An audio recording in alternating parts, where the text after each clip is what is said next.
Hi, Peter. Yeah, hey, Red. How are you doing? No, good, thanks. Alhamdulillah, Hi. tamam. That's very appropriate for the painting you've done today.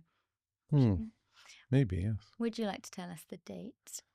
The date is Wednesday, August 27th, 2025. Okay, so today you've brought another painting. This one is really intricate. I think one of your most detailed I've seen. Well, I call this one All-Seeing. I started the painting, I think it was my last group painting at Fusion Arts, which was a part of, or Paragon Arts, which was part of the Amman Society of Fine Arts. I used to go there. And really for that, I'd only done the foreground, the beigey areas, and I'd done the blue in the background. Not much else, actually. And I didn't do anything with it. And that would have been maybe even in 2014, towards the end of that calendar year. I didn't do anything to finish it until August of 2015. So I started it in Oman and I finished it in Dubai. So this to me is one of those transitional paintings that I did, which is really interesting. And again, I had no idea what I was painting. What was really interesting, I still remember when one of the most prominent artists in Oman, because he used to attend these events as well, when he came by, because he was just wandering around chatting with people, and there was a conversation between him and one other person while they were looking at my painting. And he was saying something like, don't be in such a hurry to judge. Let's just wait because this looks interesting to him. So he could see something that was forming, which I hadn't yet seen, but it was nice to hear. And then as I started to finish it when I was in Dubai, it was really like, somebody sitting down to do knitting. So they might do a few stitches every couple of hours. Maybe they would spend 20 minutes on it. And I use pens to put a lot of the detail in the upper part. And then when I started to see the pattern, notice that it was an eye shape, I just emphasized that and just went for that. And I started to understand as I gradually added more and more and more detail. It was really fun doing it. I really liked doing it. And then I ended up with this. And I love the way it looks, to be honest. I love the feeling from it. And this is one that's got phosphorescent paint in it as well. So when you turn off the lights, then what should happen, or what happens when there's lights bright enough, is that the orb in the middle, it glows. And you said orb. Like, to me, what I see is the moon shining on, a palm tree farm. But at the bottom of the painting, to me, it looks like the moon at night. But when I look at the top of the painting, it looks like a blue sky and like flowers, Yeah. So it definitely has an element of like time to it, like night and day. But you say orb. I said orb because it's a round celestial object. Ah, okay.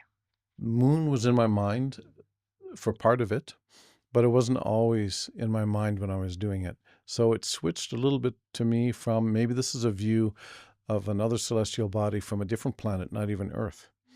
And so I began to play around a little bit with the notion that maybe it's not the moon, it's something else.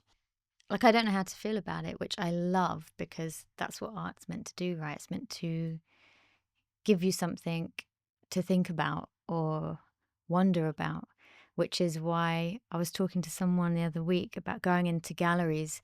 And when you go into an actual gallery and look at these giant paintings that they did in the 1800s, they're fascinating and you stand in awe. It's not like what they call modern art, where it's just like a strip of blue and they're like, oh, here is contemporary art, which I struggle to understand.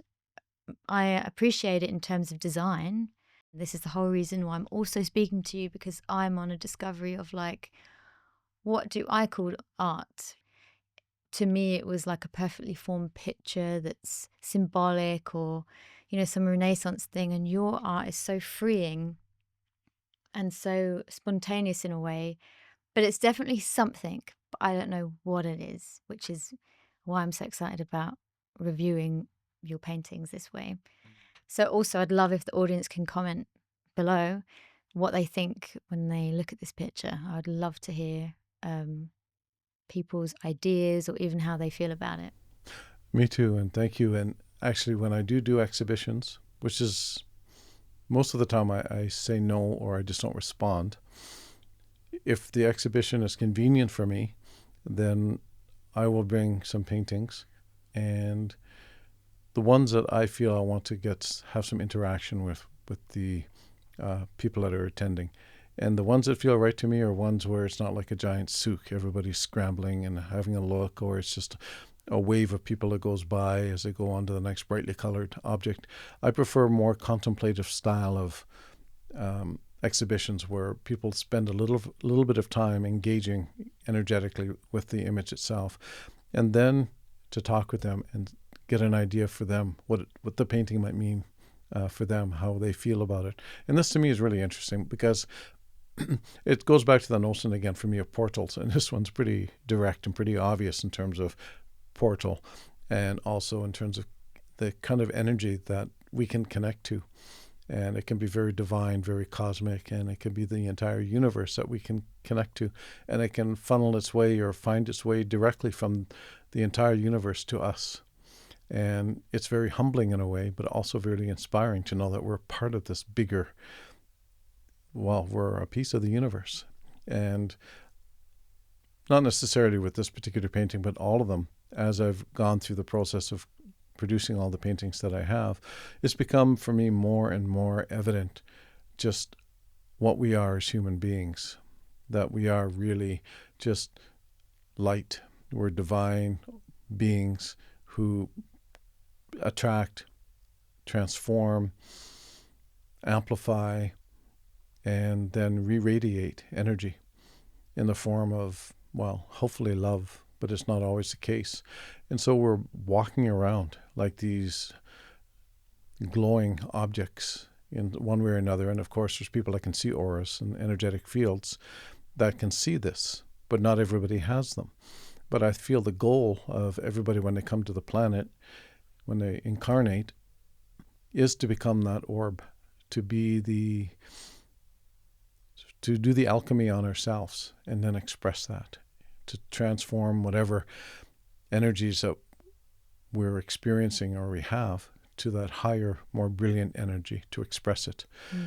And that's one thing I've really learned a lot through all these paintings is that. Do you find now when you're painting, because you've come to this realization, do you paint in honor of that? Or do you still just go offline and paint? Or are you just seeing it more and more, so you just let it flow? Like, because now you've cognitively thought about what humans are, right? Whereas before, you'd picked up a paintbrush at, what, 54, 52? I forgot. Maybe I should go and watch our podcast. Yeah, I should go look too. Yeah. Give me a second. You pick up a brush and you start painting, but like now that you've painted all of this series of paintings on and off over the years, you've come to this conclusion not just through painting, but through your life, how you live it and the job you have and the people you meet and how you have synchronicities in your life. Now when you paint, do you feel like that's at the front of your consciousness, or like have you found your style, I guess what I'm trying to get to, or is it just you paint as you always did and it just is? I think it's still as I always did, it just is. But the nature of the energy that I attract is more refined, I would say. Got you, yeah. That I have a little bit more focus, a little bit more clarity, a little bit more of a perspective on what it is I'm doing and what's actually happening. So from that perspective, and it's still largely an unconscious process, I can be more specific in a way in terms of what I paint. So interesting. It's an evolving thing, and I may not even really fully understand what the process is for another 10 years. And when I can really look back and see the pattern. Already there's clear things, but I love the idea of exploring. It's me, when you do a painting or when I do a painting, it's almost like a scientist who says, okay, as a result of my research, I've discovered this.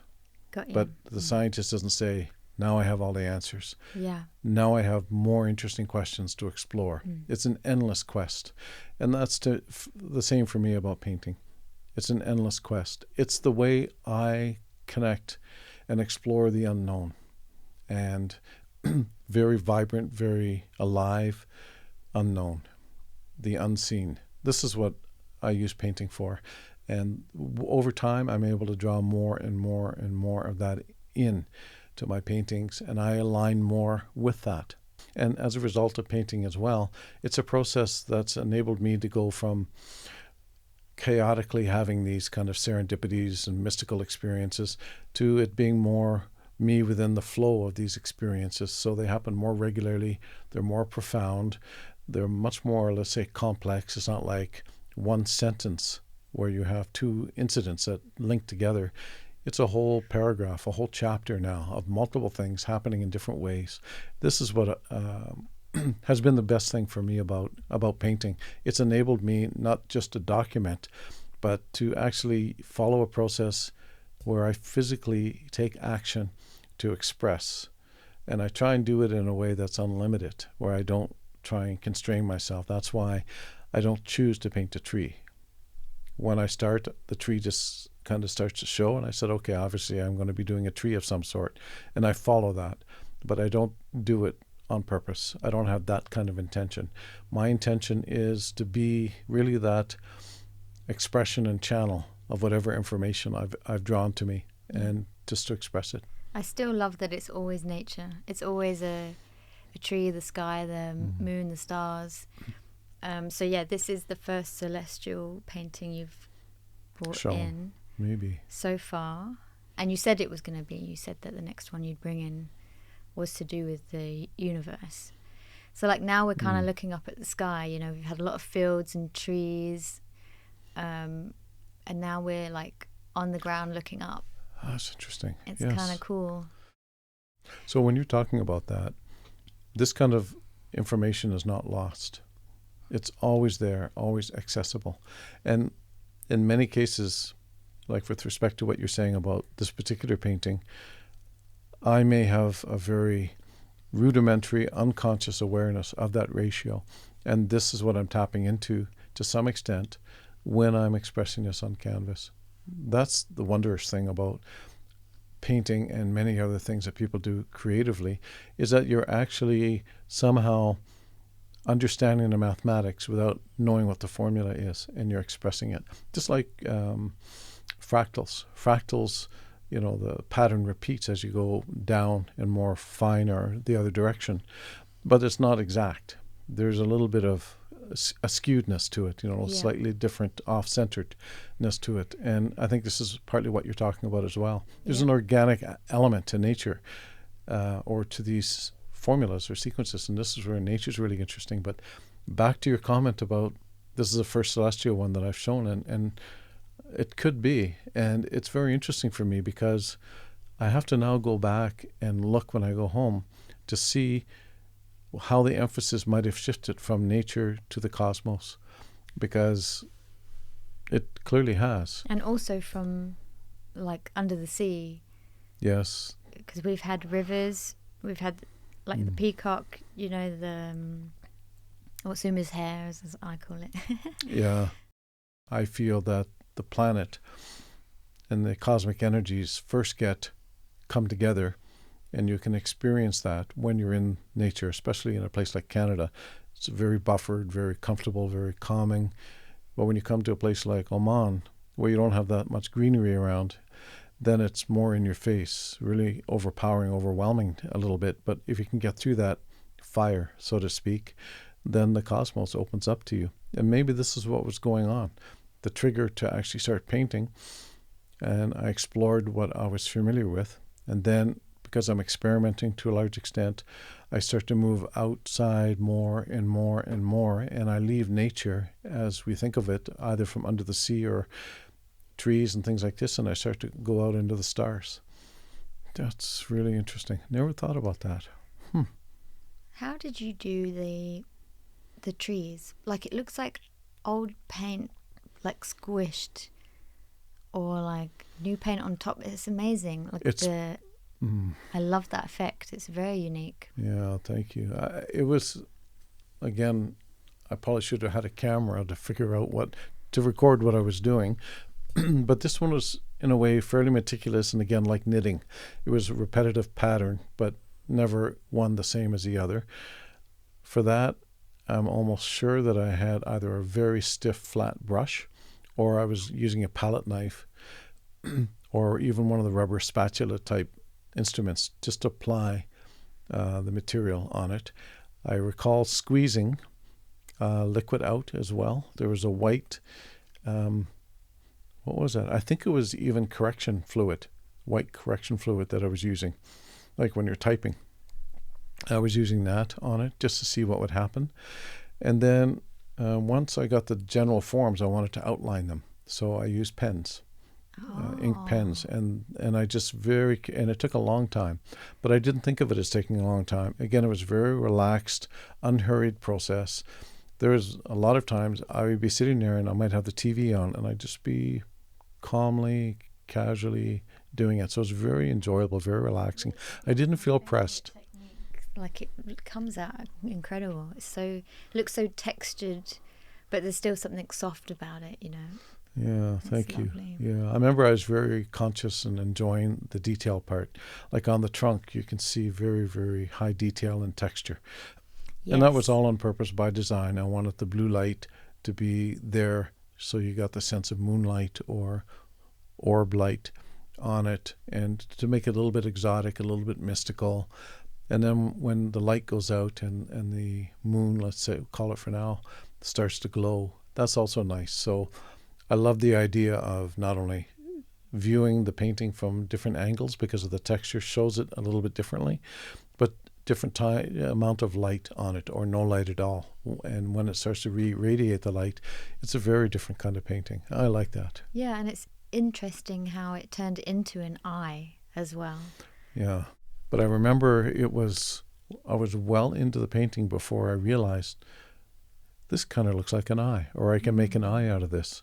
And I decided to do that. But it took me a long time to recognize that this is what was forming. So, yeah, it's one that actually I like. It's one that normally when I'm in my studio, especially painting, I can see it. It's right there. And why is that? One reason could be because I really feel like it's an eye watching me. It's divine energy that's the source of it, or that's the window for it to come to me. So I like it to be close to me, so it's shining on me. And I think as well, like when I think of the all-seeing eye or movies that it's in, you know, normally this eye is like an evil watching eye, or it's burning, you know, like in is it Lord of the Rings? And Yeah, Lord of the Rings, yeah. But this one's actually like, it's nice, like it's looking at you and it's intense, but it's like inspiring. It's not inspiring is the wrong word. It's like Intriguing. No, it's powerful in a way, but it's kind. I don't know what you would call that. Let me get my thesaurus. But yeah, Cyclops. yeah, Cyclops. it's this one really. It's very different for me because many of the other ones are just liquid that flows a certain way, and when I combine the media a certain way, it does most of the work, or at least half the work. This one was mostly me. I put specifically things where I wanted them to be, whereas many of my other paintings I don't. It just flows, and I follow it, and I go, oh, okay, maybe like this a little bit here, a little bit like that there. That's most of my paintings. It's like I have a lot to say, but I don't have anything to say. I'm like delighted to silence. That's all I can say. Thank you. And you reminded me of another thing here when you're talking about how it's looking at us or looking at the viewer. Again, it's a two-way portal. So imagine this is your larger eye that you're able to look through to see the greater universe. And maybe this is why I started to do more cosmic-like paintings. Yeah, that's very interesting. So please tell me the next painting is another cosmic one. I can make it one, sure. No, just do what's coming next. That's Yeah, fine. the next one, I'm pretty sure I know what it is. It'll be one that fits in my car, so it won't be one of the big ones. And Yeah, I know exactly which one it is because it was another really stunning experience for me. Very mystical. It was wonderful, actually. So, what year was this one painted? Started, I think, in the last quarter of 2014, Okay, and it was finished and I in. finished in August of 2015. Wow. So it's one of those sort of paintings, and I have a number of them where I start and I don't finish. And I can wait for 6, 8 months before I feel inspired to pull it out and finish it. I still have some now that I started painting that I haven't finished. And I go, oh, I should get around to it. But for some reason, I don't. Because I'm waiting for something. I don't know what it is. But whatever it is, I do it. And then I go, okay, now I know what I was waiting for. It's quite evident. And you know that it's going to be that particular painting, like you can remember all the ones that you've started? Yeah, like there's one now that looks like it's finished, but it's not.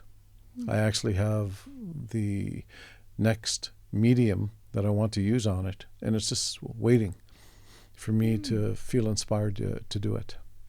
That's But so I know which fun. one in particular. And there are other paintings that I thought I had finished, and I pull it and I go, I feel like doing this to it now. And that's not necessarily because it was an incomplete painting before, just that I've changed or I have new ideas and I don't mind painting over top or adding things to it. So this is what I like. Also, part of the reason why I keep the paintings around. I still think, though, it would be very useful for me to have a completely blank room, not one that's jammed with paintings. I just don't have space to put them anywhere else. But if I had a blank room, that would be really interesting, because then there's no filters, there's no influences, there's no factors from the other paintings that are affecting what I'm experiencing. Because many times when I paint, I look up and I go, oh, okay, I see why I chose that color or this color combination, because it's like one that's Interesting. nearby. So sometimes I turn the paintings around or I mix them up a little bit just to shift, and definitely that happens. It's an effect because it's part of the environment that I'm drawing my inspiration from. It comes through those filters and comes to me in that form, and I combine it, and there it is, and I go, oh, yeah, okay. Just like being in nature. When you're in nature, you feel it, you express it, and for me, it's just I'm expressing this part of my environment. And of course, the immediate environment, especially if it's one that's full of colors and shapes. But in your defense, Oh, okay, thank you. when you're painting in a class of people, you still paint the same. You're still painting nature. Yes, I think I'm just wired that way, to be honest. I think I have You are that. That is you. Like if you talk about it in like quantum form of like the toroid of Peter Farrington, you are echoing everything that you do and you live for, which goes into your paintings, which is caring about nature and the earth and even your environment to make sure that it's peaceful but vivid and bright, you know. So I love that about you. Like you always mediate whichever room that you're in. You take in people and you notice them, but the way you present yourself is always the same. It's always very calm. You take your time. You speak to people how you'd like to be spoken to. You are like nature. You're like a tree or a flower. You know, no one's gonna want to fight with a bouquet of flowers unless they're a psychopath. Although I do have thorns, but thank you very Where? much. I've never seen you, apart from filling out a form on the internet. God, I hate those. That's one of my triggers. Forms. Oh my God. And here I am, most of my career in government, and it's all about forms and structure. Yeah. Why? I don't It's know. I don't know. Because I think you know that you being there makes a difference. I think it has to do with service as well. That's really important for me, is service to others. Although it's not service to other people, it's service to nature. This is what really matters to me. Yeah, there you go. And I'm trying to think of how many paintings I have where there's an intention to do a person. There isn't one. I No, don't think just there's one. people are relating to your People paintings show up. because they're experiencing something. People do show up because of the way I paint. Yeah, Some paintings are full of people, but I didn't intentionally put them there. right. They just show up. And I remember my former wife used to complain because I take pictures during the holidays. And she goes, "Why don't you take any pictures of us, of people, Oh, of Uncle George, interesting. of Uncle John? You don't have a single picture of them. Why don't you?" And I said, "Doesn't interest me." Fair enough. And I don't do that, interestingly. That is very interesting. But you do take pictures of you and your sons, or are they taking the pictures? Well, I love my sons. And as time goes by, more and more. Oh. Yeah, I mean, I'm very blessed. And They sound awesome. Like both of them sound really, really cool people. they're so different. They're so interesting. And it's very difficult and challenging now to follow your own path. And they've definitely been on their own paths. Not so easy, but yeah. And I spend a lot of time in nature with them as well. This has been also really nice when I go and visit in Canada. We usually go hiking. We usually go walking through the woods almost every day. And it's the best way that we spend time together. It's wonderful. There's nothing like it. Do you think you'll take Chris anywhere here when he comes over? Dubai Mall, of course. Yeah, it's full of nature. Maybe Oman, depending on how long he's here for and what's going on. Because he loves Oman. He's been in Dubai and Oman. And both David and Chris said when they were in Oman, they loved it. Yeah, And I they're have to very go. different people when they're there versus here. But there's a lot of really interesting places here. I like working here. I love living here, actually, in Dubai. But in terms of the real strong connection to history, that's Oman, because history's on the ground everywhere. Even though sometimes you may not recognize it, you can feel it. You see it in the people the way they are. I mean, here you see it too, but not like in Oman. It's really something special. Yeah, I have to visit. I really want to go to Oman. I have more friends still in Oman than here, than anywhere else in the world. Oh, wow. Yeah, it's really... Do you think you'll ever move back to Oman? I don't know. I would like to. Or But I you don't can't feel see like myself you're leaving this part of the world. Right, yeah. Yeah. Oh, okay, interesting. Yeah. But you're not ready to leave Dubai yet. Like, you have stuff to finish here. Well, there's a lot of really interesting opportunities and things going on here. There's a really nice community of people, and they're becoming more and more out of the woodwork, so to speak, that are like me in one way or the other, so that really care about nature. They're very creative, very innovative. They're very passionate. They work hard, and we're becoming together. I'm starting to see it, and I really like that. I like the idea that if you have an idea, then there's an opportunity to actually see it happen. This is part of what I like about Dubai. And the people I work with are wonderful, really wonderful. The Emiratis are some of the best people I've ever worked with. When you talk about art, this is what, to me, one of the great things about art is that it's what it means to you as an individual personally. And so it's, again, the relationship that you establish energetically with a piece of art. It's like a fingerprint. It's very unique. And a painting that's, let's say, created with a certain, let's say, frequency, if you wanted, or range of frequencies in it, because each one's individual in that regard, or different proportions, it will have a different effect depending on, what was going on with me at the time, but also depending on what was going on, generally speaking, that I was drawing in, and what you're experiencing as well. You'll draw certain things from it that others will not. Yeah. And like, I'm on a big paradox journey currently in my life, so I don't have any preference, or I'm hyper aware of what I navigate towards, So even if I see one subject or label something, I'm like, well, that can't be the only truth, because this thing happens as well. So I'm kind of like in between, like, even though it just reminds me of we're all people, and in a lot of ways we're the same, as in, like, we are all one, but then we're very individual, and both are true at the same time. Like we have to grow our individuality and appreciate who we are as individuals, but also encompass the one, how we are all similar, you know? Like how can we all be different but harmonize? It can't be one singular thing. It has to be everything at the same time.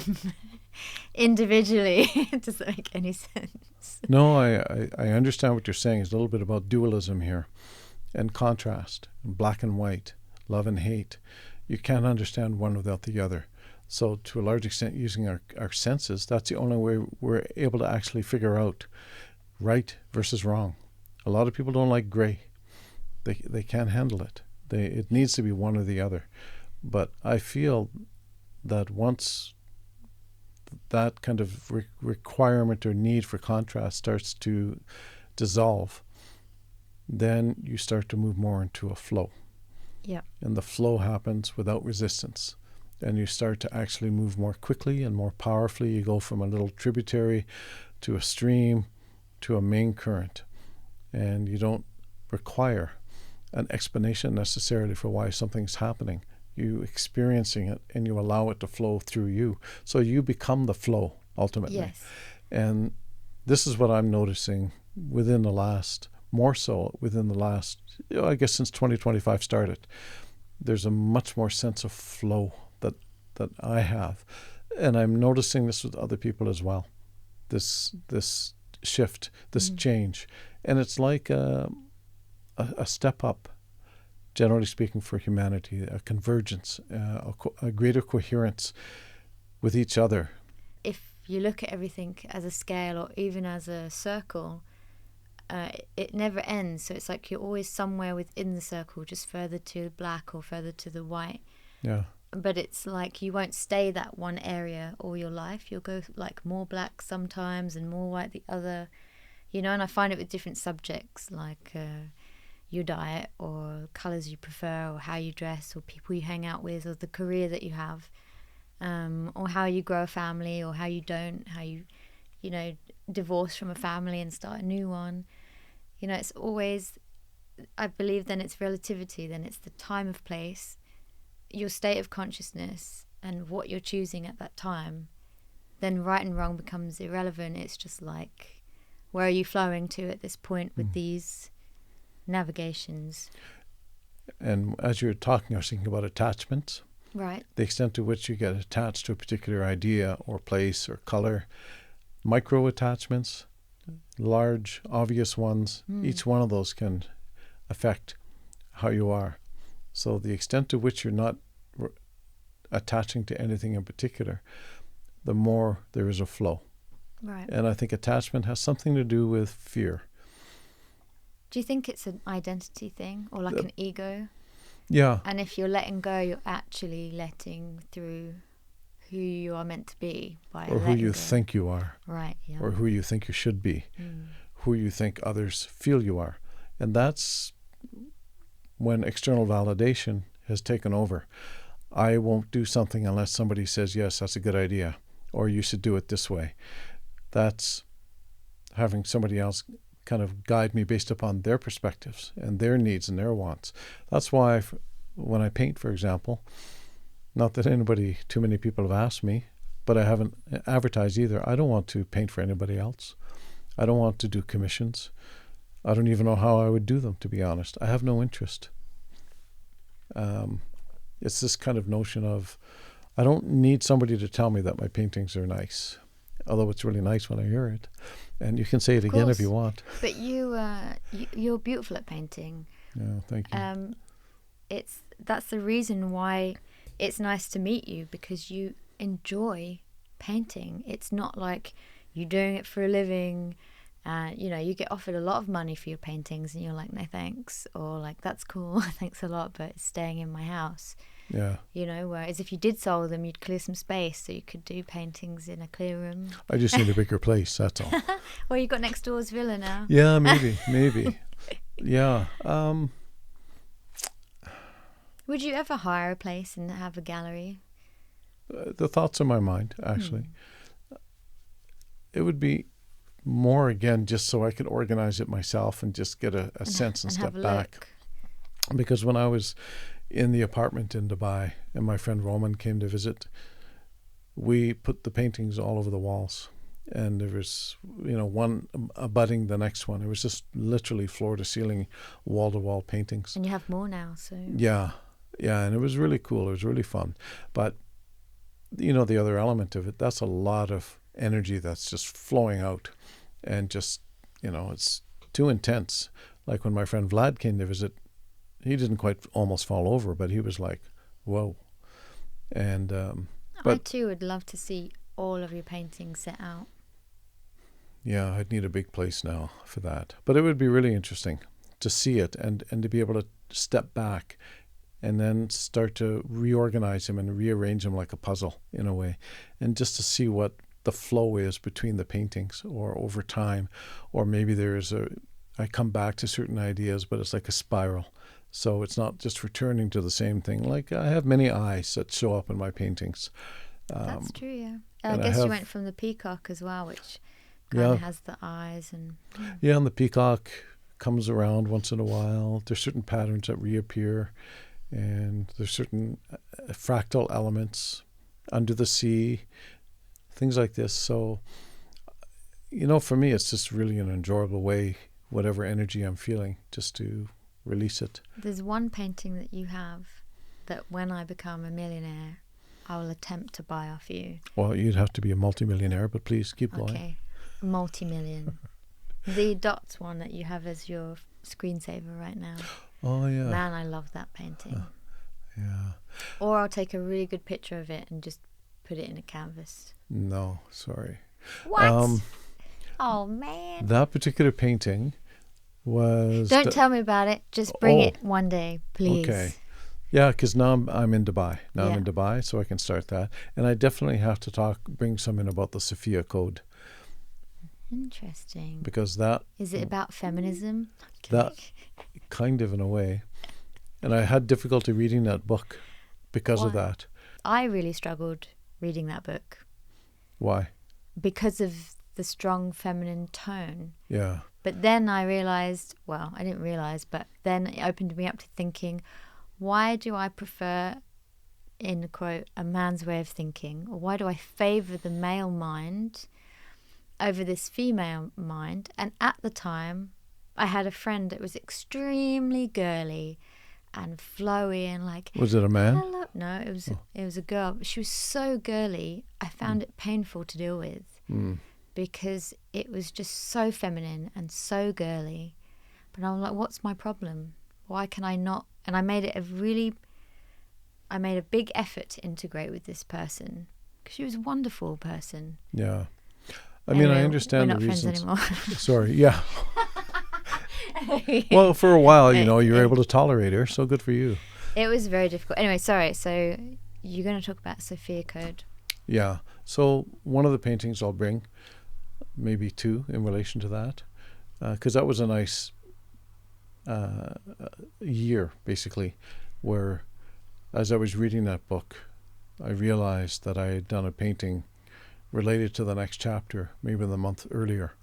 And this pattern continued. And then I started to see how some of the paintings would relate to several different of the ascended female masters that are in the book. And then the really amazing one is the dragon, that I had no inkling that's what I was painting until I put the eyes on. And I went, oh, this is a dragon without wings. And then, of course, I end up with the penultimate chapter in that book. And I went, that's so fascinating. I love this. I love how this works and how it can work for anybody, really. That when you're kind of